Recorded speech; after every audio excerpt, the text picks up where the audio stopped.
ആറാമതാ മയ്യത്ത് നൊമ്പരപ്പെടുന്നത്.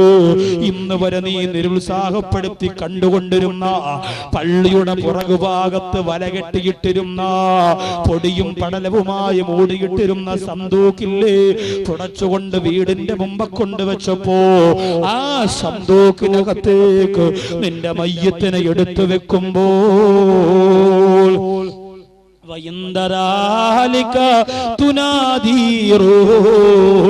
ആ സമയത്ത് റൂഹ് വിളിച്ചു പറയുന്നത് എന്തെന്നറിയോ? എന്റെ ബന്ധുക്കളെ, എന്റെ സ്നേഹിതന്മാരെ, തറക്തു ഇംറഅതി അർമില, എന്റെ ഭാര്യ ഈ വീട്ടിനകത്തുണ്ട് ബന്ധുക്കളെ, അവളെ ഞാൻ വിധവയാക്കിയിട്ട് പോവുകയാണ്. ഇന്നലെ വരെ അവൾക്ക് ഞാനുണ്ടായിരുന്നു, ഇന്നലെ വരെ അവളുടെ കൂടെ ഞാനുണ്ടായിരുന്നു, ഇന്നവൾ ഒറ്റയ്ക്കാണ്. വാലൈക്കും അല്ലാ തുദൂഹാ, നിങ്ങൾ അവളെ ഉപദ്രവിക്കല്ലേ, നിങ്ങൾ അവള് കാരണമായിട്ടാണ് ഞാൻ മരിച്ചതെന്ന് പറയല്ലേ. എത്രയോ പേരങ്ങനെ പറയുമല്ലോ. ഭാര്യയും ഭർത്താവും ഹണിമൂൺ ആഘോഷിക്കാൻ പോയപ്പോ, ഊട്ടിയിൽ പോയപ്പോ, കൊടൈക്കനാൽ പോയപ്പോ അപകടമുണ്ടായിട്ട് ഭാര്യ മാത്രം തിരിച്ചു വന്നു, ഭർത്താവ് മരണപ്പെട്ടു പോയി. അങ്ങനെ മരണപ്പെടുമ്പോ നാട്ടിലുള്ള ബന്ധുക്കൾ പറയുമല്ലോ, അത് പെണ്ണിന്റെ ഭാഗ്യക്കേടാണ്, അത് പെണ്ണിന്റെ എരണക്കേടാണ്, മൂദേവി പിടിച്ചവള്, ശാപം പിടിച്ചവള് വന്നു കേറിയപ്പോ എന്റെ മോൻ മരിച്ചുപോയല്ലോ എന്ന് പറയല്ലേ. തന്റെ ഭർത്താവ് പോയി മനസ്സ് ഉടഞ്ഞിരിക്കുന്ന പെണ്ണിനെ നിങ്ങൾ അങ്ങനെ പറഞ്ഞ് വേദനിപ്പിക്കല്ലേ. അബൂദാബിയിൽ മരണപ്പെട്ടു പോയ സഹോദരൻ നാട്ടിലേക്ക് വരാൻ വേണ്ടി തീരുമാനിച്ചിരുന്നവനാണ്. മലപ്പുറം ജില്ലയുടെ തിരൂർ എന്ന് പറയുന്ന സ്ഥലത്തുള്ള തന്റെ വീട്ടിലേക്ക് നാട്ടിൽ വരുന്നതിന് 10-20 ദിവസം മുമ്പ് കാർഗോയിൽ സാധനം അയച്ചു. കാരണം ഇവിടുന്ന് ഞാൻ ലീവ് കിട്ടി നാട്ടിലെത്തുമ്പോ ആ സാധനങ്ങൾ അവിടെ എത്തണമെന്ന നിയത്തിലാണ് കാര്യങ്ങൾ ചെയ്തത്. അങ്ങനെ ആ സഹോദരൻ വരുന്നതിന് മുമ്പ് അവിടെ വെച്ച് അപകടത്തിലൂടെ മരണപ്പെടുകയാണ്. സുബ്ഹാനല്ലാഹ്. ആ മയ്യത്ത് മലപ്പുറം ജില്ലയുടെ തിരൂര് കൊണ്ടുവന്നിട്ട് ആ സഹോദരന്റെ ഖബറടക്കം കഴിഞ്ഞു. ആ സഹോദരനെ അടക്കി 3-ാമത്തെ ദിവസമായപ്പോ ആ സഹോദരൻ കാർഗോയിൽ അയച്ച സാധനം വീട്ടിലെത്തുകയാണ്. 1 മാസം മുമ്പ് അയച്ച സാധനം ആ സഹോദരന്റെ മയ്യത്ത് നാട്ടിൽ വന്ന് 3-ന്റെ അന്ന് എത്തുകയാണ്. പ്രിയപ്പെട്ട മാതാവ് പോയി ഒപ്പിട്ട് സാധനം വാങ്ങി. എന്നിട്ട് ആ പെട്ടി അങ്ങോട്ട് പൊട്ടിക്കുമ്പോ അതിലൊന്നാമത്തെ പെട്ടി ഭാര്യയുടെ പേരാണ് എഴുതിയിരിക്കുന്നത്. മരിച്ചുപോയ സഹോദരന്റെ ഭാര്യയുടെ പേരാണ്. ഉടനെ ആ ഉമ്മ ചെയ്ത ക്രൂരത എന്തെന്നറിയോ? ആ പെട്ടിയെടുത്തിട്ട് അകത്ത് ഇരിക്കുന്ന ഭർത്താവ് വിട പറഞ്ഞതിന്റെ നൊമ്പരം കൊണ്ട് മനസ്സുടഞ്ഞുപോയ പെണ്ണിന്റെ അടുത്തേക്ക് ഈ പ്രിയപ്പെട്ട ഉമ്മ പെട്ടി കൊണ്ട് കൊടുത്തിട്ട് പറഞ്ഞു, എന്റെ മോനെ തിന്നവളെ, എന്റെ മോനെ കൊന്നവളെ, ഇതുകൂടി എടുത്തു തിന്നുമ്പോ നിനക്ക് തൃപ്തിയാകുമല്ലോ. ഇതാ നിനക്ക് വേണ്ടി കഷ്ടപ്പെട്ട് എന്റെ മോനുണ്ടാക്കി വെച്ചതെന്ന് പറഞ്ഞ് ആ പെട്ടിയെടുത്ത് ഭാര്യയുടെ മുഖത്തേക്ക് വലിച്ചെറിഞ്ഞു കൊടുത്തെങ്കിൽ നിങ്ങൾ ദ്വാരക്കണേ, ഞാൻ മരിച്ചാൽ എന്റെ ബന്ധുക്കൾ എന്റെ ഭാര്യയെ കുറ്റപ്പെടുത്തും, അവള് ശപിച്ചവളെന്ന് പറയും, അവള് നശിച്ചവളെന്ന് പറയും. അങ്ങനെ ഒരു ദുരന്തം നിങ്ങളുടെ വീട്ടിൽ വരാതിരിക്കാൻ നിങ്ങൾ ദുആ ചെയ്യണേ. വഅലൈക്കും അല്ലാ തുദൂഹാ. വീണ്ടും ആ റൂഹ് പറയുന്നു, വതറക്തു ഔലാദി ഇത്തമാ, എന്റെ മക്കൾ എന്റെ വീട്ടിനകത്തുണ്ട്. ഞാൻ വരാതെ ഉറങ്ങാത്ത മക്കള്, ഞാൻ ചെല്ലാതെ ഭക്ഷണം കഴിക്കാത്ത മക്കള്, വാപ്പ കൊണ്ടുവരുന്ന മുട്ടായി കാത്തിരിക്കുന്ന മക്കള്, ഉപ്പിച്ചാന്ന് പറഞ്ഞ കവളത്ത് ചുംബനം തരാ കാത്തിരിക്കുന്ന മക്കള്, ആ മക്കൾ എന്റെ വീട്ടിന്റെ അകത്തുണ്ട്. മയ്യത്ത് ചുമക്കുന്നവരെ, എന്റെ മക്കൾ എന്റെ വീട്ടിന്റെ അകത്തുണ്ട്. യുത്തമാ, അവരും യതീമീങ്ങളാ, അവരും അനാഥ മക്കളാണ്, അവരും മുതൽ വാപ്പയില്ലാത്തവരാണ്. അതുകൊണ്ട് വാലൈക്കും അല്ലാത്തുദുഹ, നിങ്ങളായ യതീമക്കളായ എന്റെ അരുമ മക്കളെ ഉപദ്രവിക്കല്ലേ. ഇനി പെരുന്നാളുണ്ടെന്നവർ കൊടുപ്പ് വാങ്ങിച്ചു കൊടുക്കുന്നതാരാ? ഇനി പെരുന്നാളുണ്ടെന്നവരുടെ വിരൽ തുമ്പ് പിടിച്ചു പള്ളിയിലേക്ക് നിസ്കരിക്കാൻ നടന്നു പോകുന്നതാരാ? ഇനി റമളാൻ മാസം തറാവീഹിന്റെ മക്കളെ കൊണ്ടുപോകുന്നതാരാ? അതുകൊണ്ട് വാലൈക്കും അല്ലാത്തുദുഹ, നിങ്ങൾ എന്റെ മക്കളെ യതീമെന്ന് വിളിക്കല്ലേ, നിങ്ങൾ എന്റെ മക്കളെ ഉപദ്രവിക്കല്ലേ, എന്റെ മക്കളെ കഷ്ടപ്പെടുത്തല്ലേ എന്ന് പറയുമെങ്കിൽ ചിന്തിച്ചിട്ടുണ്ടോ? അല്ലാഹു തന്ന സുഖം മാത്രം മതിയല്ലോ. കള്ളും പെണ്ണും കഞ്ചാവും ആഡംബരവുമായി പടവങ്കോട് പള്ളിയുടെ അഹങ്കാരത്തോടെ മുഖം തിരിച്ചു കളയുന്ന ആധുനിക കാലഘട്ടത്തില് നരകത്തിന്റെ വക്താക്കളായി ജീവിക്കുന്നവരെ എത്രയോ കുടുംബത്തിൽ അല്ലാഹു ഇങ്ങനെയുള്ള ദുരിതങ്ങൾ കൊടുത്തു. ഇനി എന്നാണ് മോനെ നിന്റെ ഹൃദയം തുറക്കുന്നത്? കരിമ്പാറ കല്ലുകളെ പോലെ, പർവ്വത നിരകളെ പോലെ, പരിവർത്തനം വരാത്ത പാറക്കെട്ടുകളെ പോലെ ഉറച്ചുപോലെ മനസ്സും കൊണ്ട് റമളാൻ നിനക്ക് ഉപയോഗമില്ലോ, ശഅബാൻ നിനക്ക് ഉപയോഗമില്ലോ, ഈ രാത്രി നിനക്ക് ഉപയോഗമില്ല. അതുകൊണ്ട് എന്റെ സഹോദരിമാരെ, സീരിയലാണ് വലുതെങ്കിലും പൊയ്ക്കോ, സിനിമയാണ് വലുതെങ്കിലും പൊയ്ക്കോ, റിയാലിറ്റി ഷോയാണ് വലുതെങ്കിലും പൊയ്ക്കോ.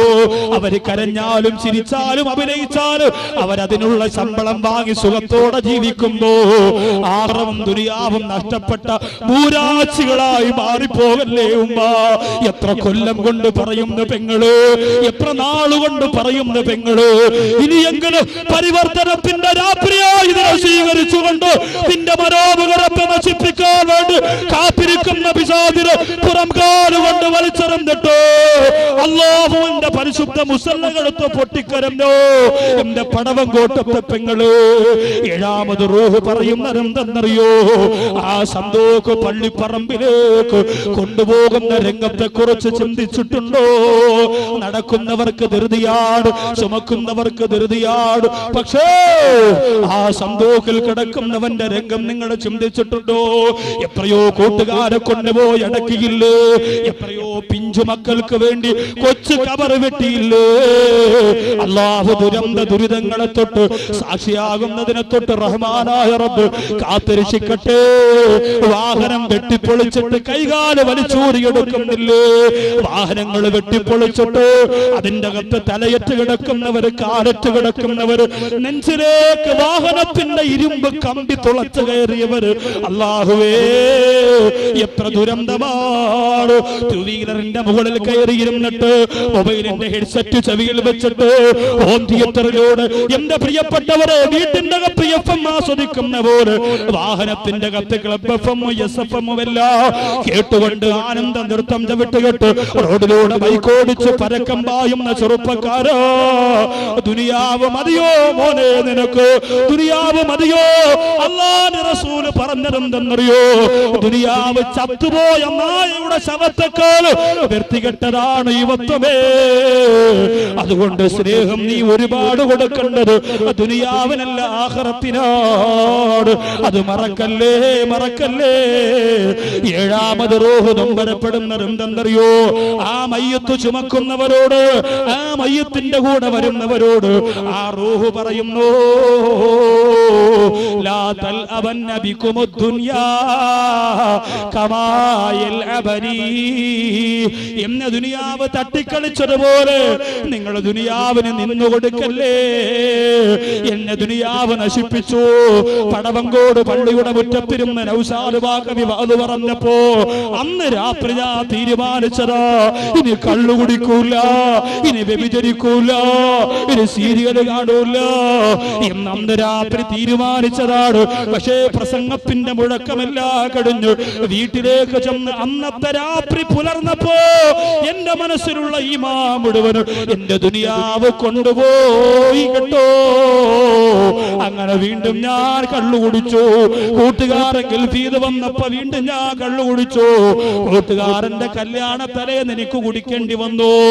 വീണ്ടും അവസരം കിട്ടിയപ്പോ മൊബൈലിന്റെ അകപ്പിരുന്ന് ഡിലീറ്റ് ചെയ്ത് കളഞ്ഞ ബ്ലൂ ഫിലിമുകൾ ഞാൻ തിരിച്ചതിലേക്ക് കടത്തിപ്പോയി. അത് ദുനിയാവെന്നെ നശിപ്പിച്ചതിന്റെ തെളിവാണ്. അതുകൊണ്ട് എന്നെ നശിപ്പിച്ച ദുനിയാവ് എന്നെ ഇതാ പള്ളിപ്പറമ്പിലേക്ക് കൊണ്ടുപോകുമ്പോ നിങ്ങളെങ്കിലും രക്ഷപ്പെടണേ. മയ്യത്ത് ചുമക്കുന്നവരെ, എന്നെ അടക്കിയിട്ട് ഓടാൻ ധൃതി വെച്ചിരിക്കുന്നവരെ, നിങ്ങളെങ്കിലും ദുനിയാവിന്റെ ചതിയിൽ നിന്ന് രക്ഷപ്പെടണേ. ആ മയ്യത്ത് നമ്മളോട് കാണിക്കുന്ന സ്നേഹം, ആ റൂഹ് നമ്മളോട് കാണിക്കുന്ന സ്നേഹം നമ്മളെ ഒരിക്കലും പിശാച് അനുവദിക്കൂല നന്മ ചെയ്യാൻ. അവസാനം ആ റൂഹ് മറ്റുള്ളവരോട് പറയുന്നു, ഞാൻ പെട്ടുപോയി, ഞാൻ കുടുങ്ങിപ്പോയി, ഞാൻ നശിച്ചു, നിങ്ങളെങ്കിലും രക്ഷപ്പെടണം. എട്ടാമത്, ആ പള്ളിക്കകത്ത് മയ്യത്ത് കൊണ്ട് വെക്കുമ്പോൾ പള്ളിയുടെ ഉസ്താദിന്റെ വക ഒരു ചെറിയ നസീഹത്തുണ്ടാകും. എന്താണ് പറയാ? കടബാധ്യത മയ്യത്തിനുണ്ട് എങ്കിൽ മക്കളുമായി ബന്ധപ്പെട്ടത് പരിഹരിക്കണം. കടമില്ലാത്തവര് കൈവക്കാൻ പറഞ്ഞാൽ വളരെ കുറവാണ്. 100 പേരിൽ 90 പേരും കൈവക്കും. കാരണം 50,000, 1 ലക്ഷം, 2 ലക്ഷം ഒക്കെ പലർക്കും കടം കൊടുക്കാനുണ്ട്. പലർക്കും പൈസ കൊടുക്കാൻ, വീട് വെച്ചതിന്റെ, മോളെ കെട്ടിച്ചതിന്റെ ഏറ്റവും അധികം കടം വരുന്നത് 3 കാര്യത്തിന്. 1 വീട് വെക്കുമ്പോ, 2 മോളെ കെട്ടിക്കുമ്പോ, 3 മാരകമായ രോഗം വരും. ഇത് 3ഉം പെട്ടെന്ന് നടക്കുന്ന കാര്യങ്ങൾ, നനച്ചിരിക്കാത്ത ചിലവുകളാണ്, ചിന്തിക്കുന്നതിനപ്പുറം ചെലവാകുന്ന സംഗതികളാണ്. അങ്ങനെ കടമുള്ളവർ മരണപ്പെട്ടാൽ ആ മയ്യത്തിന് വേണ്ടി ചെയ്യുന്ന ഒരു ദുആ പോലും സ്വീകരിക്കൂല എന്ന് ആരംഭപ്പുവായ ഹബീബ് നബി മുഹമ്മദ് മുസ്തഫ സല്ലല്ലാഹു അലൈഹി വസല്ലം തങ്ങൾ പറയുമ്പോൾ, കടക്കാരായി ഞാനും നിങ്ങളും മരിച്ചാൽ എന്തൊരവസ്ഥയാണ് പ്രിയപ്പെട്ടവരെ. അള്ളാഹു കാത്തിരക്ഷിക്കട്ടെ. അതുകൊണ്ട് കടമുണ്ടെങ്കിൽ നമ്മുടെ മയ്യത്തിന് രക്ഷയില്ല. ജീവിതകാലത്ത് അള്ളാഹുവേ കടം തീർത്തു മരിക്കാനുള്ള ദുആ ചെയ്തുകൊണ്ട് സാമ്പത്തിക ഭദ്രതയ്ക്ക് വേണ്ടി അള്ളാഹുവിനോട് നിങ്ങൾ ദുആ ചെയ്യണം. ഞാനും നിങ്ങളും വരുത്തി വെച്ച കടം നമ്മുടെ മക്കൾക്ക് തീർക്കാൻ പറ്റുന്നതാണ്, നമ്മുടെ കുടുംബത്തിന് തീർക്കാൻ പറ്റുന്നതാണോ? നമ്മൾ മരിച്ചാൽ ആര് തീർക്കും കടം? മരിച്ചാൽ അവിടെ തീരല്ലേ? എത്ര സ്നേഹമാണെങ്കിലും ഒരാഴ്ച കഴിയുമ്പോൾ എല്ലാം കഴിയും. പ്രിയപ്പെട്ടവരെ, തെങ്ങ് വീണ് മരണപ്പെട്ട എന്റെ ഒരു കൂട്ടുകാരന് വേണ്ടി ദുആ ചെയ്യാൻ മരിച്ച 4 ദിവസം തുടർച്ചയായി കൂട്ടുകാർ വിളിച്ചു പറഞ്ഞു. 5ന്റെ അന്ന് ഞാൻ ഫോൺ കോൾ പ്രതീക്ഷിച്ചു, അന്ന് വന്നില്ല. 6ന്റെ അന്ന് വിളിച്ചപ്പോ ഞാൻ ചോദിച്ചു, ഇന്നലെ വിളിക്കാൻ, ഇന്നലെ മറന്നു ഉസ്താദേ. മറന്നു തുടങ്ങി. 4 ദിവസമേ ആയുള്ളൂ. 40 ദിവസമാകുമ്പോ ആ ഓർമ്മ പോലും ഉണ്ടാവൂല. 40 മാസമായാലോ ആര് മരിച്ചു, എന്ന് മരിച്ചു എന്ന് ചോദിക്കും. അത്രേ ഉള്ളൂ ബന്ധം. നിങ്ങൾ തോളത്ത് കൈയിട്ട് കൊണ്ട് നടക്കുന്നവരും, നിങ്ങളെ നശിപ്പിക്കാനിരിക്കുന്നവരും, നിങ്ങളുടെ കൂടെ സിനിമയ്ക്ക് വന്നവരും, ഏറ്റവും വലിയ സ്നേഹബന്ധങ്ങൾ ഉള്ളവർക്ക് പോലും അവിടെ അവസാനമാണ്. അതൊക്കെ കഴിയുകയാണ്. പിന്നെ മരിച്ചവരെ കുറിച്ച് ചിന്തിച്ചിട്ട് എന്ത് കാര്യം എന്ന് പറഞ്ഞ് എല്ലാവരും അവൻ പോയത് പോയടാ എന്ന് പറഞ്ഞ് എല്ലാവരും പൊടിയും തട്ടി പോകുമ്പോ നീ ഒറ്റപ്പെട്ടു പോകും പ്രിയപ്പെട്ടവരെ. അതെല്ലാം കഴിഞ്ഞ് മയ്യത്ത് നിസ്കാരം കഴിയുമ്പോൾ കുറച്ചുപേര് നിസ്കാരം കഴിഞ്ഞ ഉടനെ ഇറങ്ങിപ്പോകുമല്ലോ.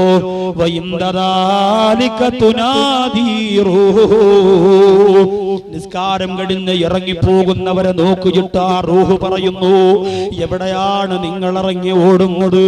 ഒന്ന് സമാധാനത്തോടെ ഇരിക്കണേ, എനിക്ക് കിടക്കാനുള്ള വീടൊന്ന് കണ്ടിട്ട് പോണേ. വലിയ മാളിക വെക്കാൻ കൊതിച്ചുകൊണ്ട് ഞാൻ കെട്ടിയ വീട് നിങ്ങൾ കണ്ടതല്ലേ? എന്നിട്ട് ഇന്നു മുതൽ എനിക്ക് കിടക്കാനുള്ള വീട് നിങ്ങളൊന്ന് കണ്ടിട്ട് പോണേ. അവസാനം എന്റെ പ്രിയപ്പെട്ടവരെ, ആ മയ്യത്തിനെ കൊണ്ടുവന്ന് ഖബറിന്റെ അകത്തേക്ക് ഇറക്കി വെക്കുമ്പോ